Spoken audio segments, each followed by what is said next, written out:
Yes, reggae fans, this is Fully Full Word, and you're tuning in to the top ranking podcast sound, best sound in the world, so don't disappoint me.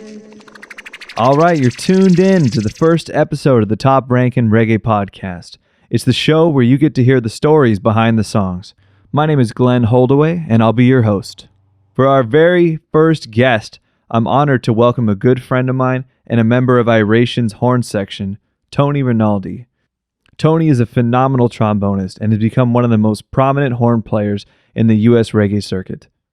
For those listening who might be unfamiliar with the band Iration, they are by far one of the most well-known and influential U.S. reggae bands. And just to illustrate how influential they are, as of today, as I record this podcast, Iration is sitting at nearly 1 million monthly listeners on Spotify. So as you can see, they have a huge and very dedicated fan base that they built up over many years of touring. Tony has spent the past 5 years on the road with Iration, touring the entire country, playing packed amphitheaters night after night, and truly becoming one of the top trombone players in the Cali Reggae scene. Outside of his work in the reggae world, Tony has reached the pinnacle of nearly every musician's bucket list, playing Coachella, Jimmy Kimmel. He's toured all around the globe. He's been to Europe, Canada, South America. I mean, you name it, Tony's done it. So now that you guys have gotten to know Tony a little with that introduction, I'll talk a little about the interview as well. Today's episode was actually recorded live at the Cali Roots Festival up in Monterey, right before Tony's set. He played the main stage in front of a crowd of 10,000 screaming fans. It was a really incredible show. And I'm so grateful that Tony took the time to sit down with me and have this conversation for us all to enjoy now. So, with all that being said, I think it's time. Without further ado, I bring to you my interview with Tony Rinaldi.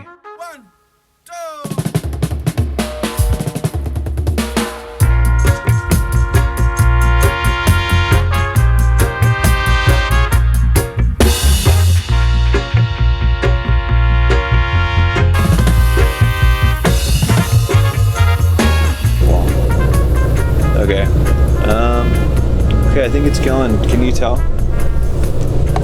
Mic check. Rolling. Yeah. Yep, you're good. Yep. Cool. Well, dude, you're my first interview, man. No kidding? Yeah. Yes. Dude, honored Yeah, to be here. I figured it would be fitting because, you were one of the first trombone players I ever jammed with in the scene, and known each other a long time, and Sure. yeah, dude, nice. We met in the shed in Long Beach, right? Yeah, literally. But dude, so I know you're about to go on a pretty long tour right now, and obviously this isn't your first rodeo. Like, most of your career has been pretty defined by pretty extensive touring. So I kind of wanted to talk to you about your experiences on the road and maybe things you've learned about life experiences you've had, things about yourself, just in general. So what was your I guess even before that, when you first started playing music, was your aspiration always to tour, or Actually, it wasn't. When I first started playing, honestly, it was just one of the, I played trombone. I went to college. And I knew, all right, I'm gonna play trombone and try to do that as a profession. So I went into music performance. Didn't really know what I wanted to do, but I studied classically first. So that was I was like, I'm gonna be in an orchestra. I'm gonna be start out, do the auditions, take those, do your 30 auditions before you get your gig and all that. And it was just really, it was very, very hard. The competition was so high. You had to practice a lot. You have to be perfect. You have to there's a lot of really detailed work you have to put in, hours and hours of practice just to even be considered. So, and then I got offered to be in a ska band in Albuquerque, when I was my first year of college, because their trombone player left. I jumped in with them, and we did a bunch of shows. We opened for Bang Pepper, the Super Villains. We opened for every big act coming through Albuquerque, and that's when I realized, oh shit, I want to do I want to be in horn section, dude. Yeah, that's where it's at. That just really called to me, and so moved out to LA in 2008. Went to school at Cal Arts, studied with Jim Miller. He's he's plays in the LA Phil. Yeah, I still had that idea of I want to be a classical player, but then after being in LA for so long, that it's fun and there is reward in that for me, but there's not as much reward as what I get on stage, like out here. Sure. I perform for people and we're in a horn section, like you can really make the music your own. Classical music, you're playing the same stuff as 400 years. Yeah. And yeah, there's a little bit of style, a little bit of like, you can put your own touch to it, but it's the same notes. So, this, there's a little more room to create and have your voice heard, and the band will give you a solo and you can go up and really express yourself. And like, me seeing how people react to me playing on stage, and like they take that moment, it's not tangible, but they take that moment home with them. Like, that's what it's all about for me. That's where I get my real reward and satisfaction as a horn player. Yeah, that's so interesting. And I feel like, with classical, a lot of the reward is kind of like, it's not so much about the individual, it's kind of like the collective ensemble of the experience, whereas kind of what you're describing right now is more like expressing yourself through like a solo or even just a performance. It's kind of like the opposite of it is. It's a little more self-centered outlook, but it's still like, you're absolutely right. You're playing classical music, you have the whole orchestra on stage and you're creating something, and it's been something forever, but like those people that are making it in that moment make it special. Make that moment special. But like up here, there's 3 horn players, 2 horn players in a section, sometimes just one. And like, yeah, it's a little more self-centered, but like when you go up there and you're able to express, through your own, your own words, so to speak, your own solo, your own voice through your instrument, that's special. And that's something you can't get out of classical music. Yeah. Dude, with that first ska band that you started playing with, like, you talk about open for Pepper and Supervillains. I think it's so funny now because now you're like playing shows with those guys for like all the time. Dude, it's so funny. Yeah. It's full circle, people that you look up to, and like you want to, like, you aspire to be them, and they're an inspiration to you, and then like you work hard, you put in the work, and then finally like comes back around, now you're colleagues with them, playing shows, you're at the same festivals with them. And that's just a testament to the hard work that you put in, like the hours and hours in the practice room where you're sitting there like doing the nitty-gritty that no one wants to do, and you're like, God, I hate this, but then like there's that payoff later in your career, a year, maybe a week, you never know, but like that hard work and that time in the practice room pays off because you set yourself apart and become a better player, and people call you more, and then you work your way up the ladder. I know Yeah, dude. With that ska band, was that like your first taste of touring? We didn't even tour, honestly. We just did hometown shows in Albuquerque. It was like the ska punk scene that was raging at the time. It was sick. Yeah. It was so sick, dude. There was like people like, we get like ska circles and people go nuts, and like, I don't know, this Did that like blow your mind as a classical player to like go and like because when you were growing up, did you listen to punk or like rock, or were you just like straight absolutely. Up like okay, got it. I listened to like on pop punk, like Blink-182, Green Day, like Real Big Fish. I listened to those bands growing up, and I just didn't understand like that. I didn't even think of that as a possibility, because when you're in public school, college, they're like jazz or classical. Yep, yeah. That's it, right?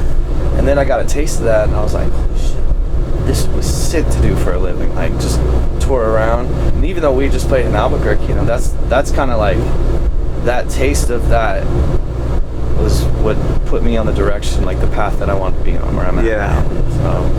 So. Yeah, dude, I remember like getting introduced to like ska and like seeing mosh pits for the first time and stuff. Like, did you ever like go in the pit and like? Oh yeah, dude, absolutely. Man, I trashed my horn. Shit, I must have been like you took the horn in the pit. I got so fucked. I couldn't play the rest of the show because it got so fucked. I don't know. Like, I learned a lesson, obviously, but yeah, don't take your horn in the pit. And then I got back on stage and I go to play, and my horn literally, it looks like a pretzel. So like the slide is usually like this, and it was just like completely like bent. I couldn't move it at all, and I was like, well, I'll just go dance. Because I just play in first position though. I could, yeah, like that's all I could play was first position, maybe like halfway to second, but that's it, dude. Yeah. I was like, you're gonna break the trombone, you're gonna do that. So, but yeah, that scene, like that brought me up. That's what made me like a player like this. What's up? You guys doing back here? Just doing a little podcast. Oh, you are? Oh, you're podcasting? We're podcasting. Oh, fuck. All right, well, I'll see you. Commercial break. We'll be right back after these announcements. But yeah, that's what brought me up. That's what made me the player I am today. That gave me my first taste of it, and then I realized, then you get out to here to LA and you're playing, you're playing in like a funk band, a cover band, you're playing in the bars. You get that, you play with players who are really, really good, and you become better, and then like, that reward you get from playing for people and seeing their reactions, that's everything. Yeah, was that kind of a shock for you, like coming from Albuquerque, where like you said the scene is more like ska punk, and then you come to LA, and like what was the scene like at that point, or was it just? Man, I mean, I went to college, Cal Arts, and like I kind of got involved with the scene in LA a little bit, but it wasn't until like my later years at Cal Arts where we would play with like funk bands, like covered Tower of Power, that kind of stuff, and we started playing in the bars. And there was one point, I think it was like my 3rd or 4th year out here, where I was playing in Hollywood like 4 nights a week with like 2 or 3 different bands, and we'd be playing the same music, but like 3-hour sets, and it's like the people in there fucking play, dude. Yeah. Like you get, and you're like, you got 3 hours to like blow your chops, and everybody's murdering it, and like then you walk away with $25 at the end of the night just to be able to pay for your parking. Yeah. But like the experience and like being able to play with those, like, 'cause they're all like studio musicians, they're phenomenal players, but everyone wants to go out and like have fun and play, and that's that feeling, that's very special, dude. And that's something I just couldn't ever let go. Like I was like, I want that. I mean, it'd be great to play in an orchestra, and like, I do teach here and there, but I'm very selective with my teaching because I don't get the reward out of it like I do on stage unless like the person I'm teaching is really adamant about learning. Sure. And like I don't want to teach a 7th grader who doesn't want to teach bar trombone. I don't want to teach the same lesson over and over. I've told parents before, I'm like, your kid doesn't like this thing. Find there was something else to do, which is totally okay. But for me, like, the real reward is performing in front of people. So, yeah, man.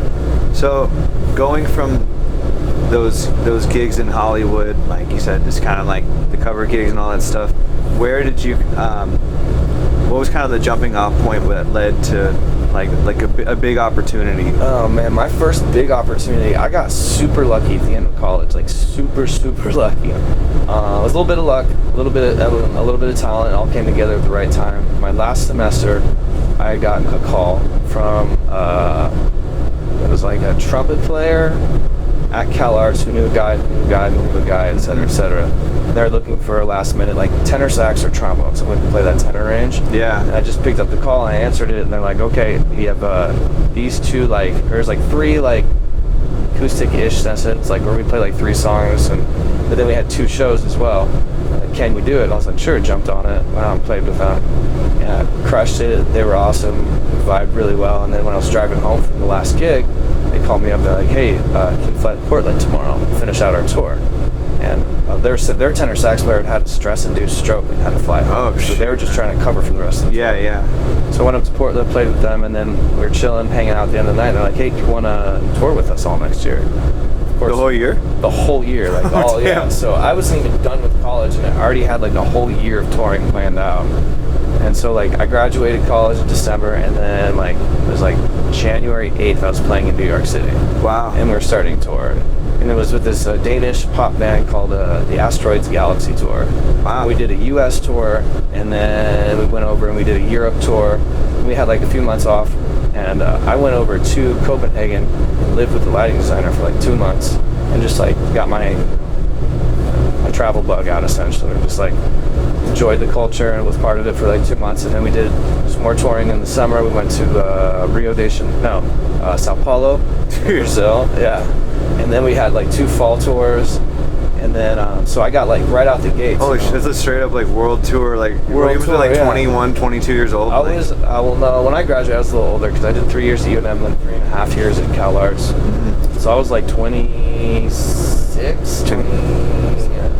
Man, that's pretty like fresh to be doing a whole like year-long world tour, green. man. I had no idea what was going on out there. I had to have those players that were like, no, you need to be charging for these certain things. I was like, yeah. Oh, really? I had no idea. Like, what were some of the things like when you first started touring that you were just like doing like completely like wrong, that you're like, okay, now I gotta fix I kept trying to help the crew. Oh. I got fucking chewed out by this large Danish man because I kept trying to help them out. Because when you're gigging in LA, you have to do all the work. You have to haul the stuff from the cars. You have to help the other. Even though you're playing trumpet, right? Like, we don't do it, they're gonna bust your balls. Yeah. So you just got to put in the work, and like I was used to that, and so we were out there. I played like 3 shows with them, and I kept like bringing stuff in, and like they kept telling me stop, no, and they were nice about it. That band like crew, that like hierarchy or whatever the fuck you call it. And then there was like the third show we were playing, and I like picked up a guitar case, and the production manager goes, "Hey, stop, put that down, come here." I was like, "What?" He's like, "Stop fucking touching my gear." I was like, "Really?" He's like, "Dude, we are paid to do this. You are paid to chill so you can be 100% on stage. Stop it. I understand. I get it. You're green. I'm telling you this because you need to hear it because you don't understand." And that's when I realized, okay, like these guys are getting paid a shitload to do this work. That's their job. And my job is to make sure that I do everything that possible during the day that I have like the best show.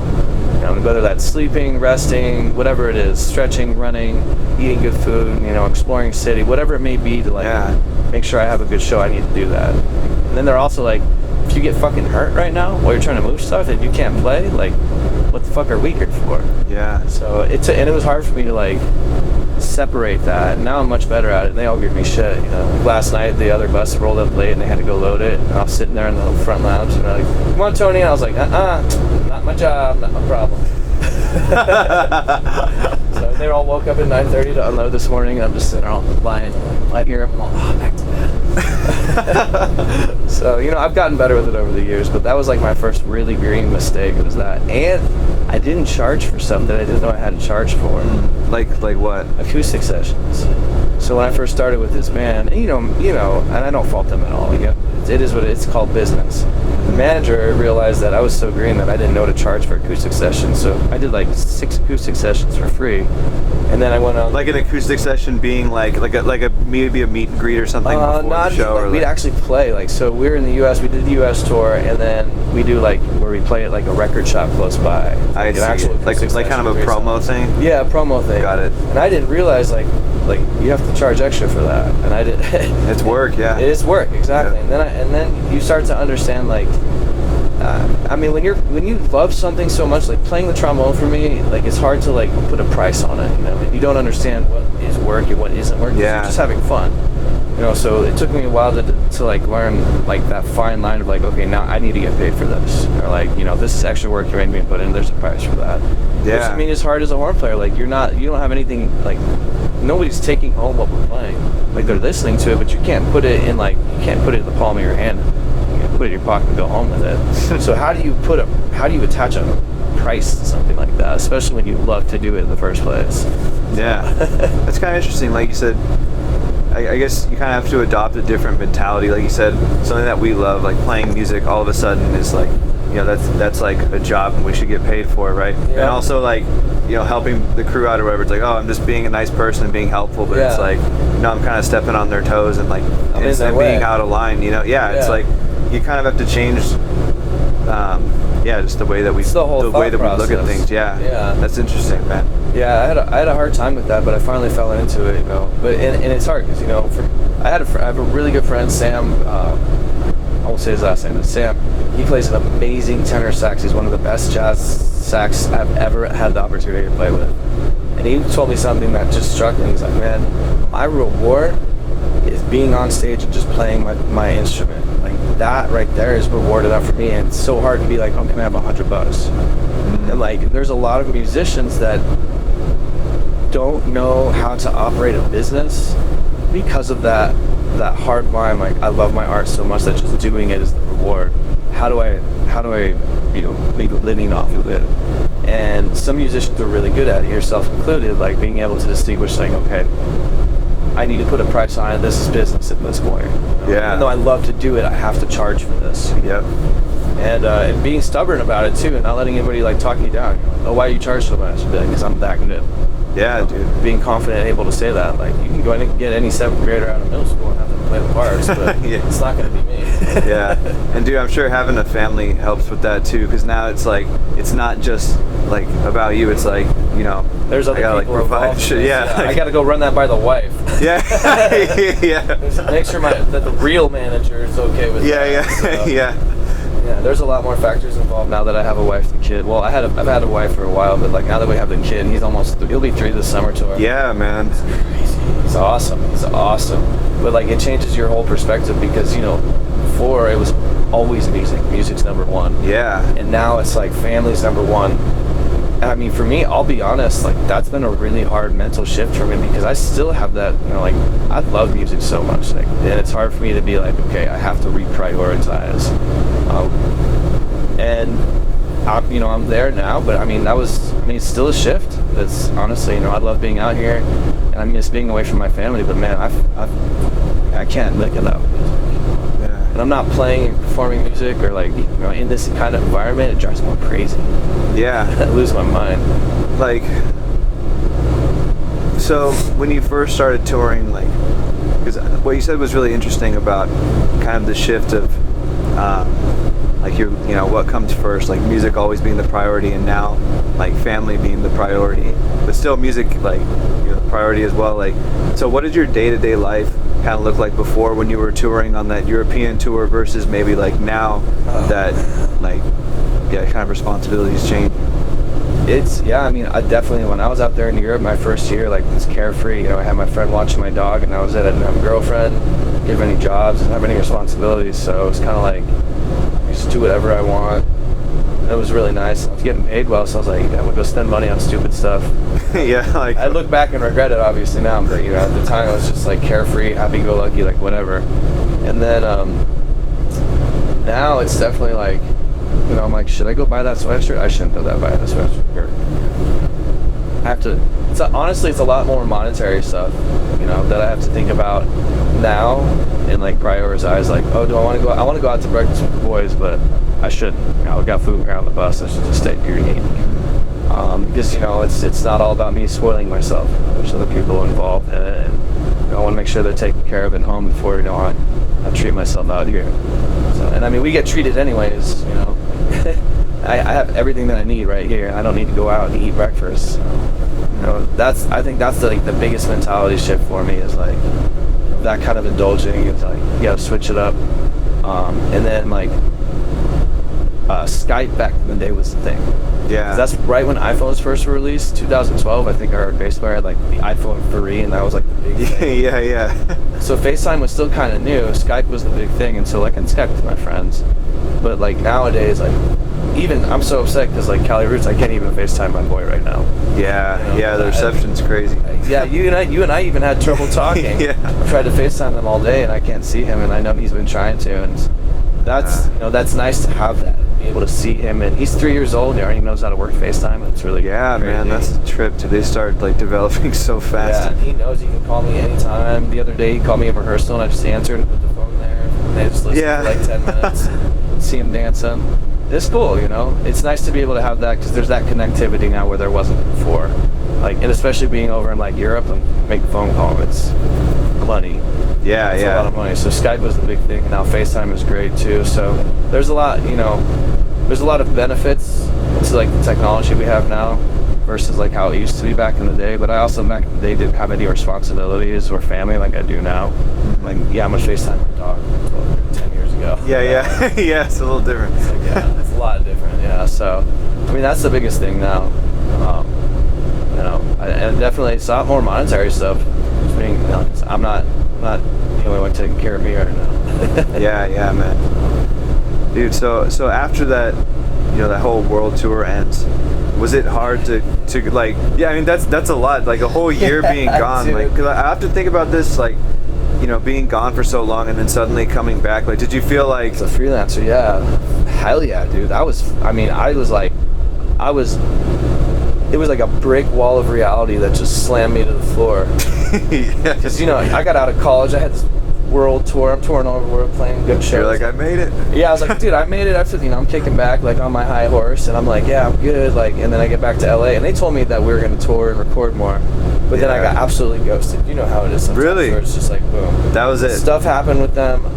There's no love lost between them, and they had to take care of what they had to take care of, but they Sure. weren't able to afford to bring me out there and do the things they had promised, which is, that's the name of the game. Yep. And that was a hard lesson for me to learn, because then after being on the road for a year, being away from LA, everybody thinks you're on the road, so nobody calls you. Yep. So then I was like, I had to work my way up from there. I literally had to start from scratch. So I was like, I'm top of the world, and then I had to start from scratch. Yeah, I had to get a job in a kitchen, fucking, you know, work 40 hours a week, and like I had to do that. You know, you had to put in the work and grind, and it was humbling. And But it's also like then like right now it pays off, dude.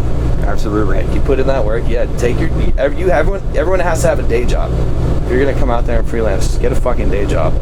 Eat that shit sandwich and smile, and just like go play your gigs at night. But make sure the day job you have is accommodating to like what you want to do. That's the blessing that I had, was the kitchen manager in the kitchen I worked. She's like, if you have a gig anytime, we'll make it work.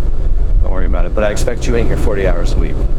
So you have to put in your work, but like they accommodate you, and you don't sacrifice your career for this stupid day job. But you got to get a day job, man.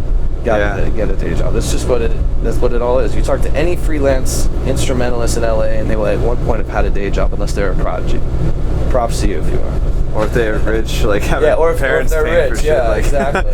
Yeah, you know, but yeah, dude. So like, how long did it take to kind of like get your momentum back when you came back? Shit, man, honestly, it took us several years before I was finally going. It probably took between 2 and 3 years before I was finally had that momentum. Like, I was having steady gigs again. I was getting called for rehearsals in different bands, and you know, the payout's not great at that time, but you know, as time progressed and you show up, good attitude, you play well, you meet more people, like you get different calls from other circles, and like you build that reputation. But it took me like, because I had to call people. Like, I was doing rehearsals at the Union. That's how people knew I was back. Yeah. And that guy just always called me. I got a call from that guy at the Union every single week that I was out here. Yeah, man. Yeah, it's a great way to meet a lot of people. Yep. And so they saw that I was back. They keep calling me, and then, you know, it just slowly snowballed on itself. And then after like probably 4 years back, I was 7 years deep in the city, and that's when I finally kind of like hit my stride, and I was like, had regular gigs. I was able to like do it mostly through the gigs, but having that kitchen pay was, you know, I was still like my comfort zone. You know, sure. I didn't want to let that go. But, you know, you get good months and you get bad months. Of course, yeah, man. So you're always worried about those bad months, and like, you know, the kitchen job will save your ass.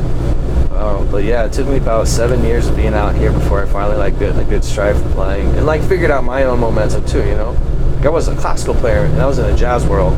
And I remember the time I ate shit in front of all those old guys at the Union rehearsal band. Oh, you didn't really play jazz part? I didn't play any jazz. Wow, really? Like, I knew how to play charts because of my technical abilities. Sure, I was really good at that. But you put like, you know, you throw chords in front of me and say solo over it, man. My butthole would pucker and my eyes go wide, and I wouldn't know what to do. Really? Dude, I never knew that, because you're like, dude, I've always known you to be a great improviser, so I never. Because I worked like a motherfucker. Yeah. After that instance at the Union, you know, everybody gets one where you like shit the bed. Yeah, yeah. You know, if you do it twice, maybe, but if you do it 3 times, like, you're done. Yeah. And so I knew I had my one, and I went home and fucking figured out how to improvise. And I'm not a doodle tonger. I'm not like, you know, but I can pull a melody out, and I'll paint that shit to the back of the wall with my horn. You know. How did you learn to improvise? Like, what were some of the things that you were doing that helped you? I'd be able to hear what I wanted to play in my head, but I wouldn't be able to play it. So what I started doing was like, you know, I hear the chords, and I'd hear the melody, I'd sing it, get it down singing, and then I'd play that, figure it out on the trombone. Just working out your ear. And then figuring out, you know, once you get that, like, the neurological pathways connected to do that, every time you practice it becomes more and more routine. So now it's like, you know, I hear a melody and I can pull that out of the air pretty easily on my trombone now. Playing Ellie's band did that too. Oh yeah. Yeah, honestly, yeah. Because you hear a melody and you have to play that melody. You gotta figure it out. Yeah, they look over at you and you're like, oh, I have to play something now, and you play that melody, but you know what it sounds like, but like, and so then you figure out intervals, you know, like that stuff becomes more second nature, and that was really, you know, and when I learned the intricacies of soloing over chords and figuring out the like different, like, you know, your third and your seventh, and like how to like, you know, counterpoint for those notes, and like figuring out how to put the solos together like that. I learned how to do that when I was asked to teach a high schooler how to do that. God, yeah. Yeah. I was like, fuck, I have to teach this, I gotta figure it out. So I put in the work and figured it out, and then I kind of taught him, and in doing so we both learned. I never told him that. If he listens to this, he'll find out. You could have fooled me. But yeah, no, that's the thing. Like, I ate shit. And those moments are the most humbling moments as a horn player. When you go in there with a bunch of professionals and they ask you to do something and you just shit the bed completely, like, that's the moments where, like, that's where for me, like, I'm like, all right, I'm gonna go home and practice, and I'm never gonna do that shit again. I'm gonna do everything in my power to make sure that moment never happens again. Yeah, dude. So, and then, you know, over the years, you get to this point, and like, I know what the fuck I'm doing up there. You want me to take a solo? I'll take a solo. And I'm comfortable doing that. I don't get all like, you know, sweaty palms, like, I start thinking about it, go in the back room, practice, it's not like that. It's like now I can actually express myself and enjoy what I'm doing instead of like freaking the fuck out. Yeah, man. Dude, you really got me thinking about, like you said, when you went on tour and came back. Like, do you think there's anything that can be done about that? Like when you're gone for so long, coming back and not just like having to start completely from scratch. Like, what are we supposed to do on those kind of situations? Because you don't want to say no to a tour like that, but at the same time, like it's a huge sacrifice, I mean, that was a time when Instagram and all the social media was still kind of it was on the rise. It wasn't like super popular yet. So I think nowadays it's a little bit easier to do that because people follow you on Instagram. Sure. They can see that you're home, and like if you're open and you talk to people like that, people do follow you in your stories. All right, well, the people have been telling me to put up more stories. So I'm gonna try and do that. So they see that, and I think that social media connectivity now eliminates that, like, oh, are they in town or not? Especially if you're on top of it, And like you could put up posts like, hey, I'm in town for 2 weeks. Like anybody out there, like I called you every time I was in town. Yeah. And just kind of keeping up with the contacts, like the connects that you truly value and that are important to you. Just keeping in contact with them, like even through you and I just talking. You get on my ass to make my own music. Like I love that shit, dude. And like those, like the relationship we've built over the years. There's very genuine ones and there's ones that are not as genuine, and you just hold on to the ones that are genuine. They'll always be there. But make sure you keep the connectivity. Yeah, man. I mean, and I'll say this: I'm not good at that. I struggle with that myself, So I'm not saying I'm perfect at it. I know what it is conceptually, but for me to do it, it's harder. But you do those things. You keep yourself in people's lives that way, and I think that helps eliminate that. So. I don't know, I was at that weird time, I got my Instagram name then too, like unintentional branding at the time. Yeah, Tony Trombone. Yeah, it's perfect. It's perfect. There's another Tony Trombone in Miami. He plays his ass up, but he's not the real one, Tony Trombone. Respect to him though, he plays his fucking ass off. He's a killer salsa. Have you met him? No, I've just seen him on Instagram. I get tagged all the time in his videos. Because nobody does Tony.Trombone for him. They do Tony Trombone, so I'll be tagged in his videos all the time. Sounds great, dude. He's a sick player. That's funny, man. But yeah. Other Tony. Yeah. You gotta meet him someday, man. I know. Tony Trombone. He took the Twitter name though. I'll give him that much. I tried to get that, but he got that before me. So, and I think he got the Gmail account too. But oh man. No love lost. Dude, that's funny. I wonder if like he's sitting somewhere like just randomly thinks about something like, man, that goddamn Miller. I wonder the same because I think about him. Yeah, too. Yeah. Like, that motherfucker got the Twitter and the Gmail. You should just DM him someday. I know. I should actually be like, oh, that'd be funny. I should DM. Yeah, man. That'd be funny. Yeah. Really funny. Yeah, dude. Okay, so anyways. Sorry. But so okay, so you said like you're starting to get your momentum back, like maybe like 3 or 4 years after being back. Like what year, like approximately, are we at now? Oh shit! So I toured with them in 2012, and then it took me to like 2015, 2016. That's like right about when I met you. Yeah. Yeah, that's when I started really getting into it, and like getting back into this, like not getting back into it, but getting a lot more gigs and a lot more calls. That's right when we met too. I think it was 2016. Yeah, it would have been 16 when I met you. Yeah, that was so, dude. I'll never forget that moment when I was like, yeah, I played with Drake, and you're like, wait, Drake of Iration?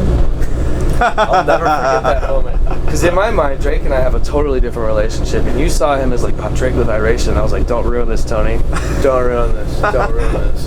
Because Drake's just my buddy, dude. We used to party and like do trash together. And, no, it's just different, and it was just so funny. You guys went to like school together. We went to school, like college, back in my drinking days, and like, we had a good time. So like when you were like Drake of Iration, I was just like, yeah, my boy. But no, it was cool because then like I see like I didn't realize like the status that he gotten to, that he was inspiring people like you to do that. Yeah, man.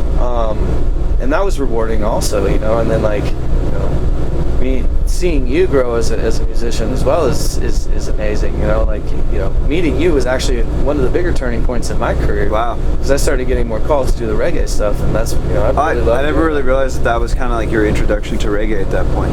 I had my foot in the door every now and then, but like once you and I met and you kept calling me, man, that's when I really started to get into the reggae scene. Wow. A lot. So, like that was, and I'm always grateful for that, I think. Dude, I never knew that, dude. You could have fooled me. I thought you played reggae all the time. Well, that's the thing. Like, I'm a really good player. Like, I know how to adapt to styles. Yeah, extremely versatile, man. I even learned how to play trumpet in 2 weeks and fooled people that I was a trombone player. You learned that in 2 weeks, trumpet? 2 weeks, yeah. Drake hit me up to play with Sonora Tropicana. He was like, you can't play trombone. I was like, playing second trumpet? I was like, okay. I was like, give me a trumpet, I'll figure it out. Holy shit. We played like 3 shows, and I told them, I was like, no, I'm a trombone player. And they were like, what? Really? And I was like, yeah, I'm a trombone player. I don't play trumpet. They were like mind blown. Dude, so like, what are some things that you do that makes it so easy for you to adapt to different things? Like what are some mindsets that you have that make it easy? Because that's like, you make it look easy, but I know for a lot of people it's not easy to just switch like that, or to pick up something so completely foreign and just like, become that. That's a good question, man. I mean, there's a lot of it. It's just me being put into that environment several times. I'm well practiced at that. A lot of it is listening. You have to listen really hard. As an instrumentalist, you're always worried about your own stuff.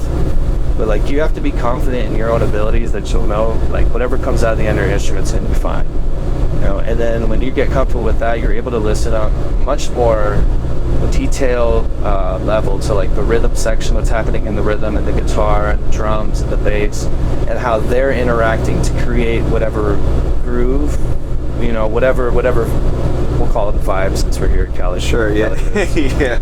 Whatever vibe the rhythm section is putting off, and then you hear that, and for me as a horn player, what I try to do is I try to add to what's happening, not like overtake or be like that guy who solos over everything, but I want to contribute to what's already, like, what they're creating is great, and I don't want to step on that. I want to add to that and make what they're doing that's great even better. Sure. And that's the mentality that I always approach it with, and I always listen super hard.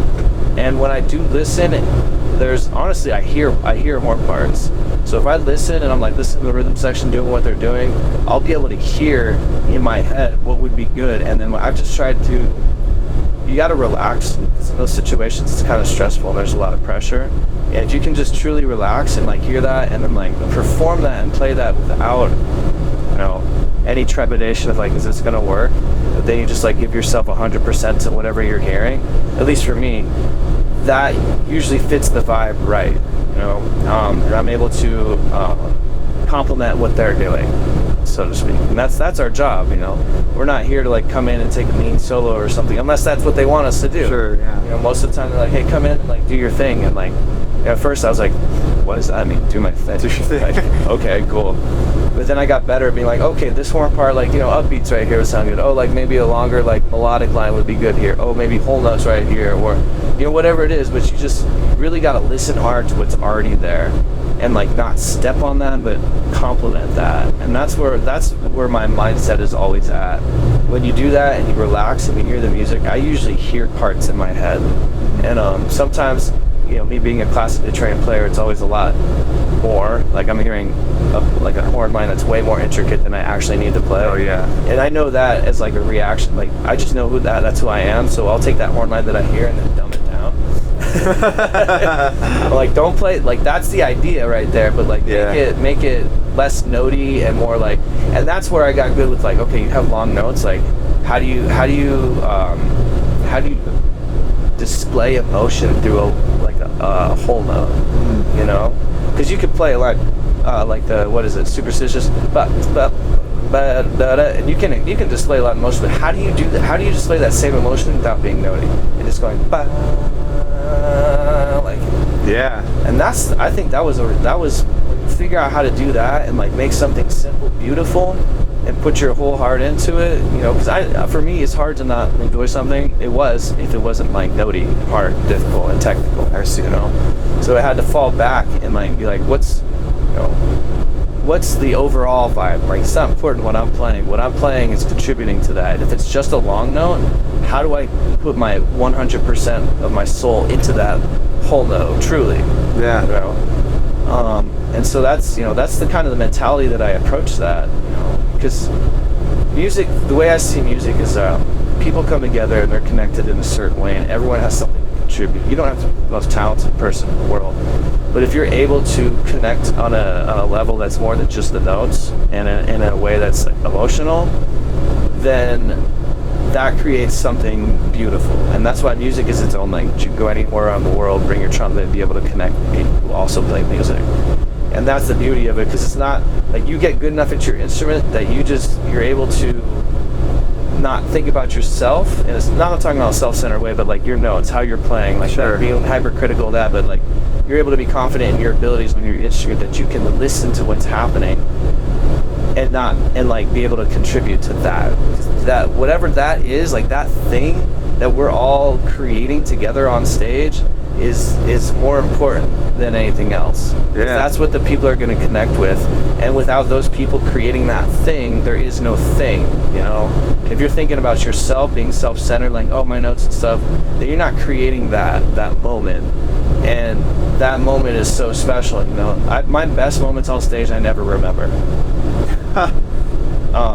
I don't know what it is, but when I have my best musical moments where I'm 100% emotionally attached to what's happening, I don't remember a damn thing that I did. Yeah, just like in the moment. You're in the moment. Yeah, you're just because the thing is, you and I are vessels of music. Like, we were put here to perform and contribute our musical voice to the universe.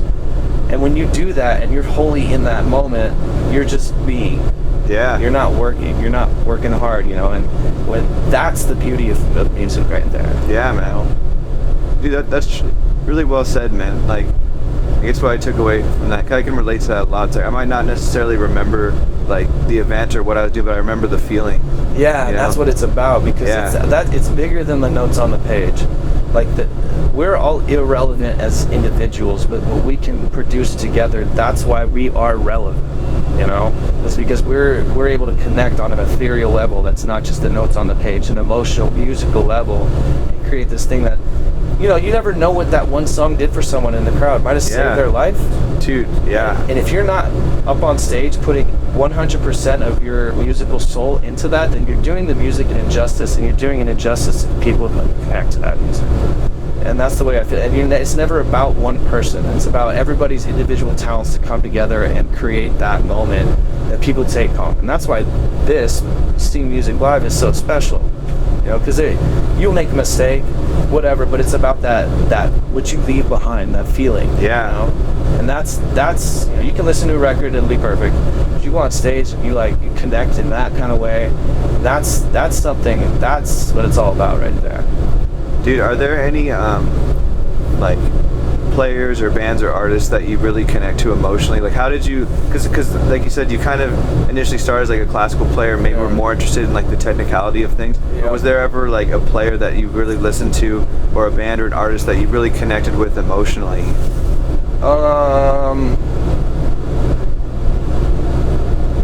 That's a good question, man. I think classically, like, there's some trombone players that I listen to. I mean, I couldn't say for sure like an exact individual or a band, because especially when I'm listening to stuff, like, I've had some hard times. I've listened to music and it's got me through, but that's not. It's completely different from that feeling that I get when I'll get emotional as I see someone in the front row like doing one of these or crying because of the music that I'm playing. Yeah, that's more emotional for me than anything else, you know. I mean, the music that I listen to, I can't relate. I can relate to that, but not in that kind of sense. You know, because I'm unfortunately hypercritical of music, and I'm listening on a different level. There's I'm trying to think of some music at least. So maybe like I just want to make sure I'm understanding. So like so you're saying that the emotional connection in music for you is often like not necessarily when you're listening to music. It's more like when you're playing music and giving a feeling out, and you're seeing it being received by someone in the audience, and you feel that connection with them. Exactly. That's completely different from the music that inspired me, and I think the inspiration is a completely different emotion. Yeah. Than that rewarding feeling that people. That's interesting. For me. So like when you're listening to music, you're kind of being inspired to like practice and strive to that level of greatness, and then by achieving that level of technical facility, you're able to convey the emotions that are inside of you, which connects with people. I mean, I think my most musical connected when I've actually like cried listening to music is when I've listened to Tchaikovsky's Fourth. I got goosebumps and cried, and that's why I knew I wanted to like be a musician. And it was because the musicianship was so good. Wow. What is it? God, they took me. Snarky Puppy. Those guys, when they are so fucking incredible at what they do. Yeah. That when they come together, their live album Ground Up in New York is, I mean, you can hear emotion when it's portrayed and people are like in their zone and they're so good at their instruments, man. And like I've had moments where I'll be listening to something like that and it'll just strike me. I don't know what it is, and like that'll hit me and I'll cry like that. But like I really don't get that same feeling from seeing live music. I get a similar feeling performing it. Seeing other people react to it. And I think that's the closest thing I can connect with on that. But I don't sit there and I'm like, oh, this song saved my life. This song is like the reason why. Like, there's bits and pieces, there's moments of music that I've had where I'll get goosebumps and like start crying for no reason. And, like, that's my inspiration. But it's usually when I hear something like there's people that are so good and they create something so fucking good. You hear that and you're like, that's that thing they created just now is like so beautiful. I just picture like art in my mind, like because some people, they like art that's a little more abstract because there's like a meaning in it to them, but I feel like maybe what you're describing, like the art is something that's like so beautifully painted and like masterfully crafted that you just admire it because it's like, wow, like this was painted by someone who was a master and is like, this is incredible work of art. And art too is like, even in that artist's mind who created that, like whatever they created is not going to be perfect. Sure. But like art is all about an emotional reaction, whether it's negative or positive. You see someone, like I've seen some posts or some like stuff online about like people who put up an art installation and it's super offensive. People get really upset over it. And they're like, this isn't art, this is trash. But like that reaction that they're having, that negative, like that's art. Like, you're evoking an emotion in someone that like they're really passionate about it and they want to get this thing ripped down, and like that's art, man. Whether it's negative or positive or whatever it may be, when you have emotions invoked like that, that's the beauty of art. And for us as artists, we're always that stupid ass phrase. It's like, what, practice makes perfect. Just fucking stupid. Okay, that practice makes better. Art is about the pursuit of perfection. Wow. And the emotions that are invoked, because you'll never get perfection on both sides of the fence. And that's what we strive for, but that's why it's so beautiful, is because the emotions involved in trying to get it perfect and like being perfect, quote unquote, but it'll never be there. And that's the art right there. Yeah. Wow. I've never really thought about it that way. Like, dude, like, would you consider yourself a perfectionist? Oh, fuck yeah. Kinda, like, fuck. Picking up that, yeah. Dude, I struggle so hard because for years I get off stage and have a phenomenal show and I just see like just one note, you just played 8-note long enough, each step, just one hole, you're a little bit out of tune on this note. But then I'm like, looking back, like, that show was amazing for everybody else on the other side of the stage. I'm sitting beating myself up over like being out of tune on a note, or like not playing a note like quarter note instead of eighth note. Like, I didn't play that accent right. So I had to learn to disassociate with that, and like, you're still gonna have your issues. You're still gonna think about that at night, but you have to take away that feeling from the show. Sure. Like, you can make mistakes all day long, but that's the beauty of live music. That's how we see it. It makes this stuff human instead of just being like this thing that's created in your headphones. Seeing the people play it, hearing the vocalist like, hit a note and not be quite in tune, like that makes it real. It's not perfect, but it's real. Yeah. And that's art. Yeah, that's like, grappling with that whole thing. Like, have you always been like kind of a perfectionist, or like? Oh, yeah. Okay, nice. I honestly, that's why I had a hard time with the musical side, the emotional side of music, because I was so OCD on being perfect to make sure the notes are right, and playing the exact notes, that I was just I was a robot for my first 3 years in college. And everyone kept playing like, oh no, they kept saying to me, play it more musically, and I'm like, what the fuck do you mean? Play it more I literally played it perfect. I played all the notes, everything on the page was perfect. You want me to do that again? Okay, I'll play it more emotionally. Yeah. But I didn't connect to the music the way that I understand it now. Yeah, was there ever like a moment where you clicked and you're like, I get it now, or was it kind of like a gradual thing? It was a gradual thing for sure, but there was moments where I was like, I played a horn line and I was like, holy shit, that's what it is. Got it. But it took me a while, years too. That was what I had to learn in college. It wasn't technical ability. It was the whole other side of music. Yeah, dude, we've been talking a lot about like live, obviously, and the perfectionism with that. But I feel like when we go in the studio, that's kind of like a whole another level of perfectionism. Like how would you say that like the studio compares to live? It's completely it's completely different, and that's where you can be OCD, like, fuck, I missed that one note. And in the studio, you also like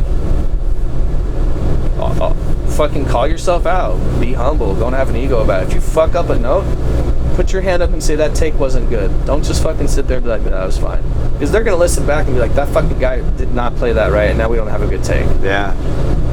And I think in my eyes, if you do that sets yourself apart. Sure. And if you're able to listen and hear that, because some people don't even hear that stuff. But when you're in the studio, you have to be everything has to be detailed. Yeah. And we have the abilities to be able to make the shit as good as quote close to perfect as we can get it. And so if you're not doing that in there, then you're not doing, and that's a whole different scene. You're not performing for someone.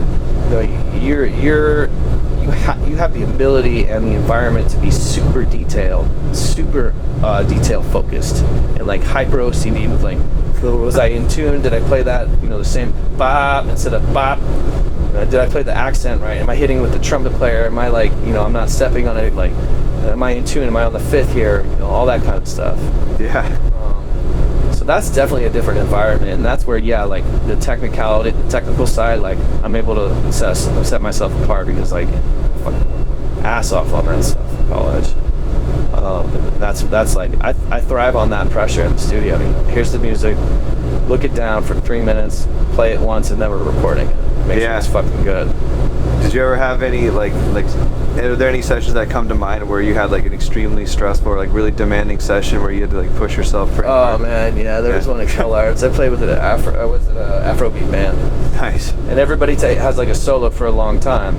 And this is still when I was like figuring out soloing. yeah. And they fucking made me record my solo like 6 times. And the whole band, there's like 20 people in the fucking Afrobeat band. We're doing it live, so everybody had to play this part like 6 times over again. And it's not like we're just playing that one section. We're doing it live. We're doing the whole song. So we had to record the song 6 times, and I was just like, fuck, everybody's like blowing out their chopsticks at me right now. Yeah. And, like 6 long solos where you're going at it. Yeah, that's tough. Exactly. And that was a very stressful session for me. And that's when I was like, if I'm gonna solo, like I got to figure out what my wheelhouse is, and not try and be like other people, but figure out what am I good at, and then like practice that, like get that better and better and better. Yeah. I'm not gonna I can't doodle tongue. Like you call Phil Menchaca, he'll doodle tongue all fucking day. You guys, beast. Yeah. I can't do that, but I can plaster a fucking solo to the wall, a nice melody that you'll fucking take home and be singing all night. And that's my thing. And not only will I plaster to the wall, you'll hear it from the fucking other side of the festival, man. Yeah. I have my wheelhouse, Like you have to be. You have to know what you're really good at doing, and then build on that. Yeah. Man, it's so interesting, because I feel like, throughout this conversation, like, you've been, talking about a lot of things, and one thing that keeps coming up is like soloing, and how that was kind of like something that was really challenging for you at that time. Like what prevented you from digging into soloing first, or like what appealed to you about reading? Because I feel like for me it was always the opposite. Like I always enjoyed the freedom of soloing a lot more than like sight reading. That was the thing that I had to work on a lot. Yeah. Like, it was kind of the opposite for me. Like, did you feel like maybe there's more like safety in like reading because it was already there? Yeah, absolutely. I grew up military, so like tell me what to do and I'll fucking do it. Yeah. I have the notes on the page. You don't put notes on the page for me? Like, what the fuck do you want me to do here, bro? Like, yeah. It's like I don't know. Having that, I grew up military Catholic, so like you have that discipline. Like, okay, here's what you need to do, and you're told what to do every day, and like. But when you have that freedom to do what you want, it's also very exposing as a person. It's very, like, what do I want to say? Do I really want to say it? Like, no, I want to read the notes on the page because that's a safety net. Dude, that's actually really interesting to know. Like, I wish I'd asked that earlier. To know that you grew up Catholic with a military background, like that makes so much sense, dude. Strict Catholic school, everything, man. Uniforms, part your hair to the side, like make your bed. Parents were strict when I was young. So, you know, I always had them to tell me what to do. So I think that kind of falls right into like being a really great technical player. Do you feel like learning how to solo and being able to connect your horn with what you were hearing in your mind, do you feel like that helped you develop like emotionally and learn how to like view music in kind of a more emotional way? I think so. I think it helped me connect more emotionally. You know, because that side was hard for me, but like being able to like, you know, when I started to tap into that, absolutely, I think it made me more in touch with my emotions, which, you know, I had repressed as a child because I mean, like, all that other bullshit. But like tapping into those emotions, it made it real in a way that was different, and I think that's where I started to feel like the emotional side of music. Really feel it, like, and connect to it. First time you get goosebumps when you play something, you're like, whoa, what was that? I love that. Like, you have that moment where you don't remember what you played on stage, and you're like, I don't know what happened, but I know it was good. Those moments started to happen more and more, and I started to understand and appreciate and then want more of that. That connection was I don't know, that's what it's all about. You play the shit out of your instrument all day long, but if you don't have that emotional connection to not only like the people you're playing with, but the people who are listening, what's the point, man? You know, it's all about that. It's all about that. Dude, did your parents like approve of you being a musician and all that? Like, were they like? I'm very lucky. My parents were amazing. They always supported me being a musician, but there was always that, you know, military Catholic thing in the background where they're like, well, you need to get a real job. Sure. I think that was more my dad, and I think that's just because he's nervous, like, you know, like living a freelance lifestyle in LA as a trombone player is hit or miss. Because it's kind of the opposite of like that structure.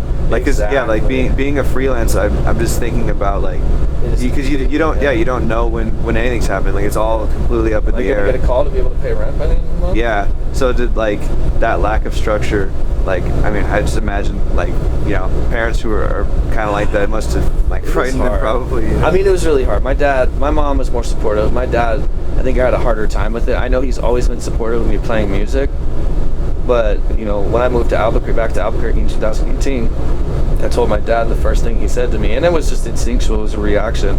He said, oh, well, you need to get a real job. I was like, have I not had a real job out here playing music the last 10 years in LA? Like, it was support being Marcy with it. Like, so, but it's not, it doesn't come from a place of like disrespect or anything. It's from a place of love and fear of not having structure.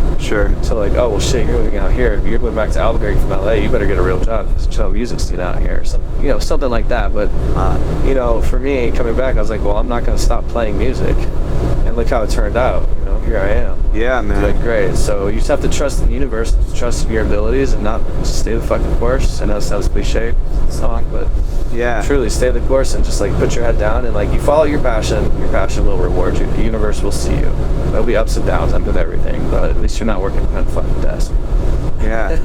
Dude, unless that's what you want to do. No, that's so interesting. I've seen so many parallels like between like what you were saying about about like okay, I just got my train of thought back. So like, sorry, I lost for a second. But like, so basically you have the way that you were growing up, right, with structure, right, and the way that you started out with music, like structure, classical, and then in college, like being pushed to learn how to solo, and then doing that, kind of discovering more about yourself and discovering like what you want to say and finding your voice and like the emotions and what you want people to feel.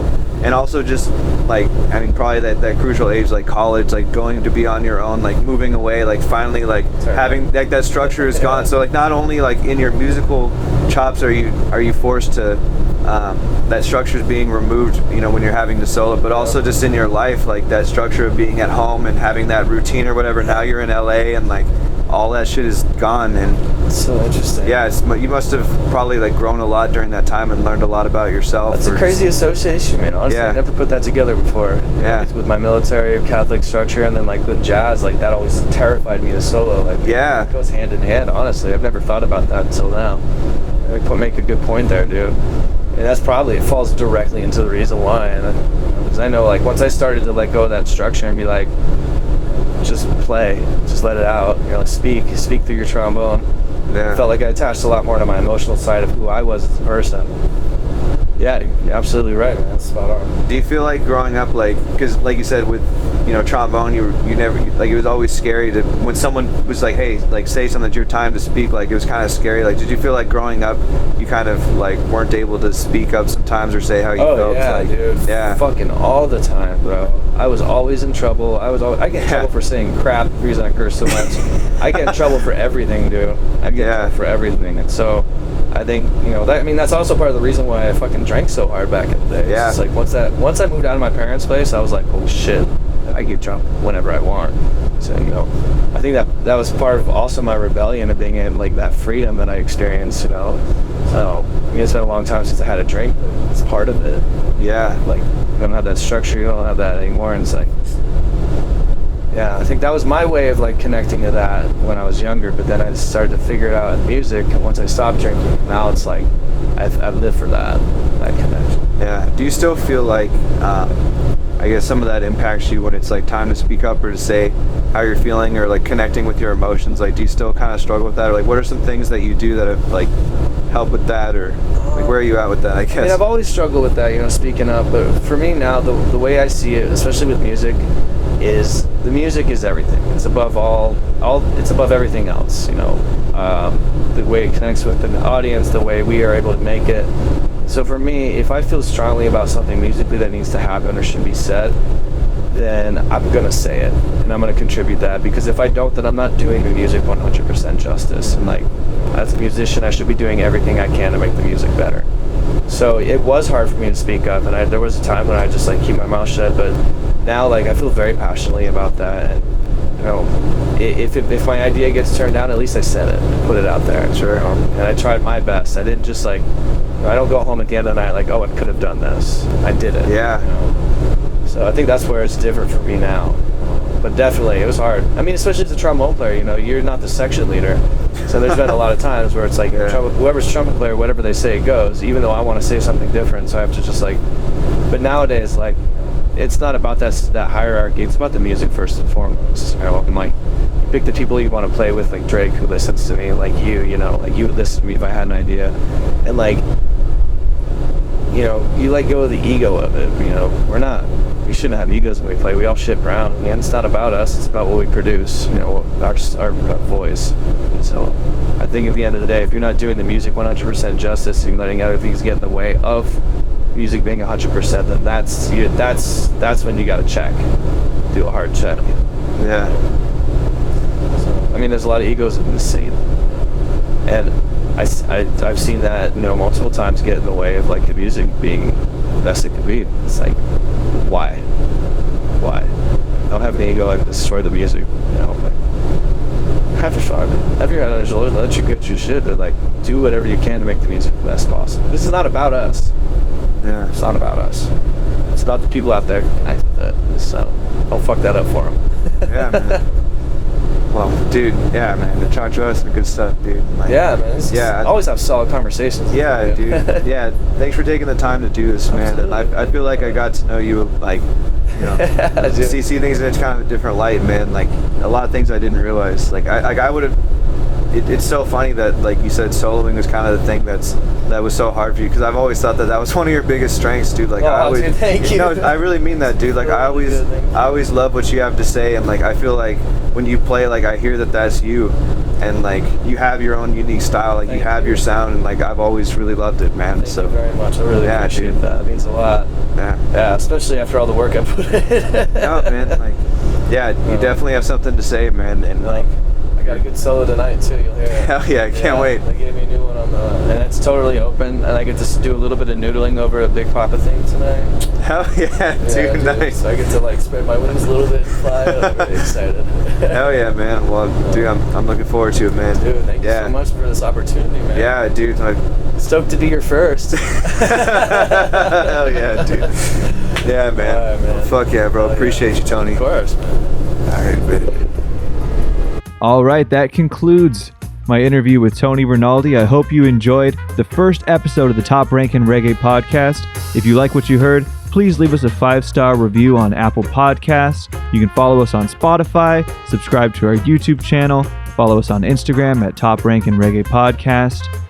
Tune in next time for more interviews with your favorite reggae artists and band members. My name is Glenn Holdaway, and thank you for listening.